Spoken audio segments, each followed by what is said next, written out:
all morning. The Fox 61 Morning News starts now.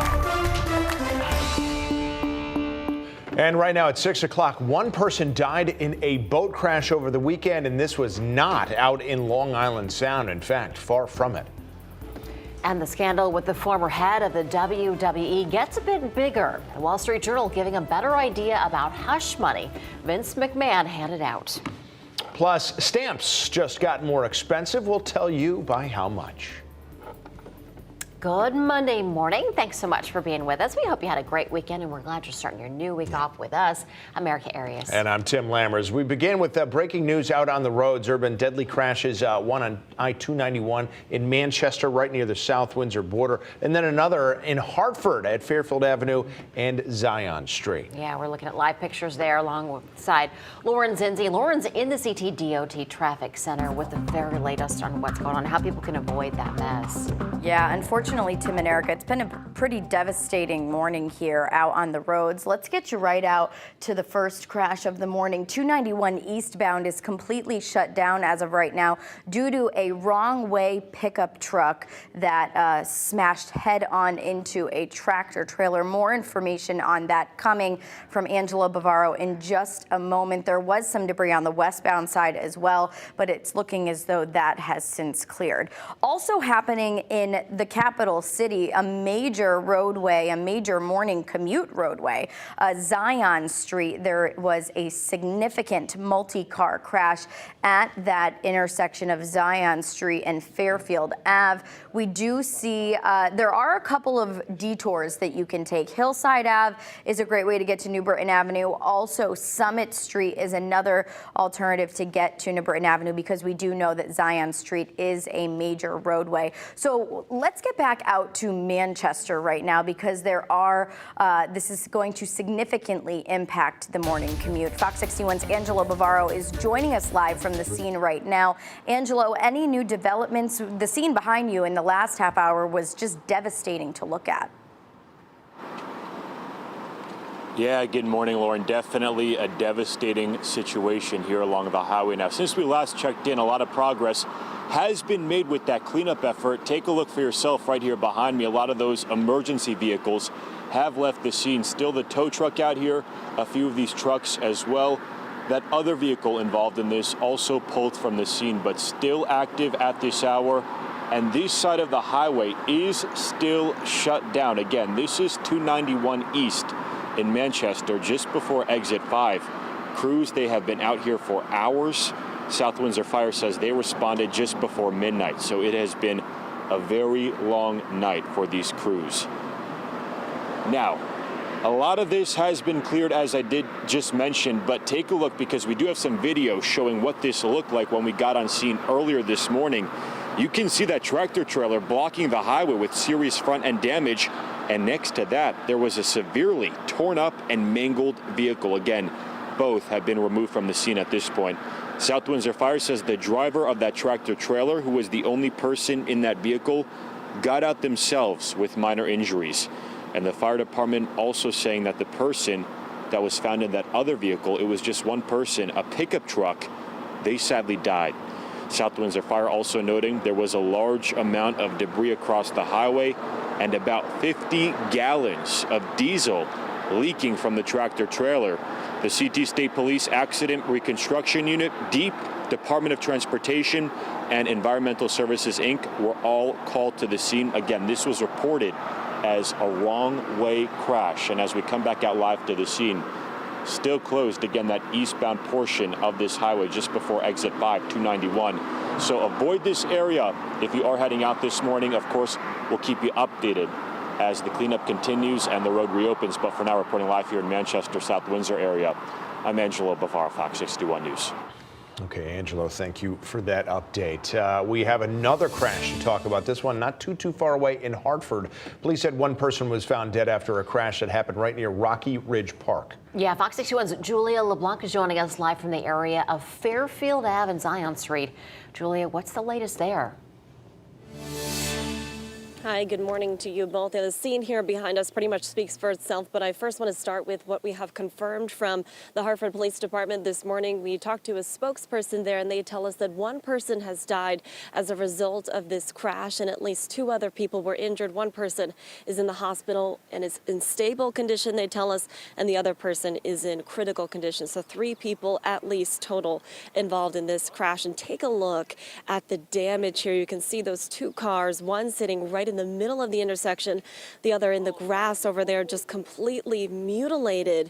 And you can see the debris in the middle of the road as well, and lots of Hartford police officers blocking off this area. You might be able to see behind that tree there some investigators as well as the major crimes unit with the Hartford Police Department. But take a look at the span of this intersection. This is a busy place for people to get to work, to get to school. We're talking about the triangle here, the intersection of New Britain Ave, Fairfield Ave, and Zion Street, and they have this whole grass area, the whole triangle here blocked off, but you can get around, as Lauren mentioned, with some alternative routes around this scene. But as far as getting on this intersection right here, you're not going to get here at least for another couple of hours at this point. Once again, avoid the area if you can, but just the final update here, we have learned that one person has died as a result of this very serious crash here behind us, and 2 other people were sent to the hospital. We're waiting to hear more from the Hartford Police Department, and we'll update you as soon as we learn more information here on the air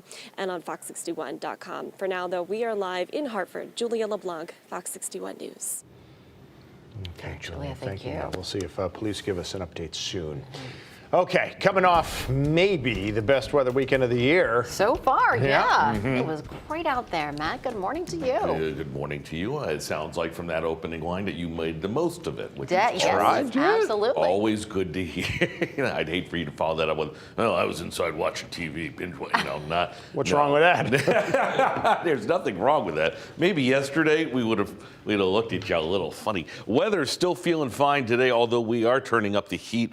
And even more importantly, the humidity over the course of the day, thanks to a southwesterly flow. Limited rain over the next couple of days. We can actually use some of that. We'll talk about it. 63 in Hartford, 70 in New Haven, but 59 Groton. Numbers all over the place. At New Haven number is an outlier, but look at the dew points on the shoreline starting to pick up in New Haven, Bridgeport, Chester. Still dry in Groton and across the majority of the state. We don't have a lot to show you other than a strong southwesterly flow on the backside of a ridge of high pressure well out to sea. That will help pump in a little more of that moisture and set the table for what could be some trouble tomorrow. Lots of sun, no trouble today with the southwesterly wind. We'll talk about where we're going for the week and that limited rain opportunity coming up at 6:07.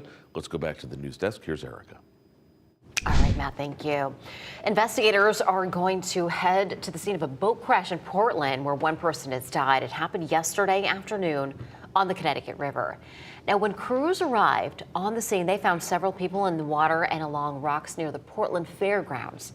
8 people were on the boat when the accident happened. One of them died, and the other 7 were sent to the hospital with injuries. The Wall Street Journal reported that longtime WWE head Vince McMahon paid more than $12 million in hush money to settle several claims of sexual misconduct. McMahon reportedly made the payments to 4 women over the course of the last 16 years. McMahon stepped down from his current role as chief executive last month, pending an internal investigation into claims that were made against the billionaire. That investigation began after McMahon reportedly made a $3 million payment to a former company paralegal after the pair were accused of having an affair.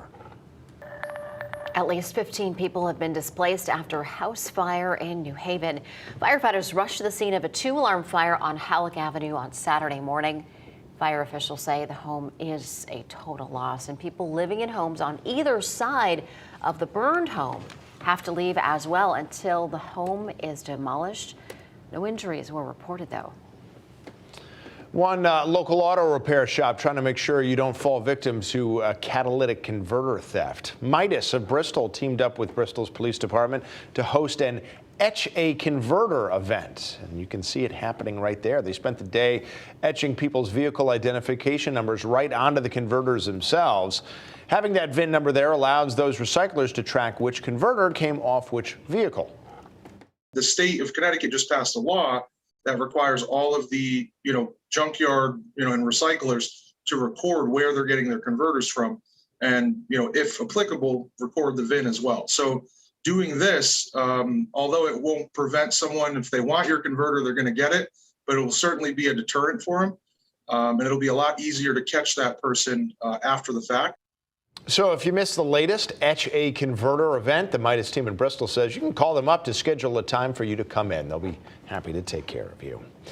In an update on the national baby formula shortage, production at the Abbott Nutrition Factory in Michigan is picking back up again. That facility was damaged by severe weather last month, and that came after the plant started back up the first time following a February shutdown over potential food contamination.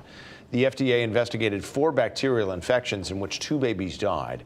Its products, though, have not been directly linked to those cases yet, but officials did find multiple violations at the plant.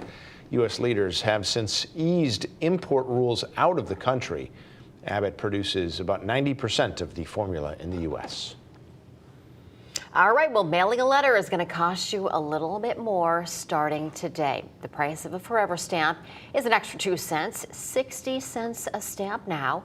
If you want to mail a postcard, that's going to cost you 4 cents more. That's 44 cents for a postcard now. The price of mailing a letter internationally is also up. That's gone up 10 cents.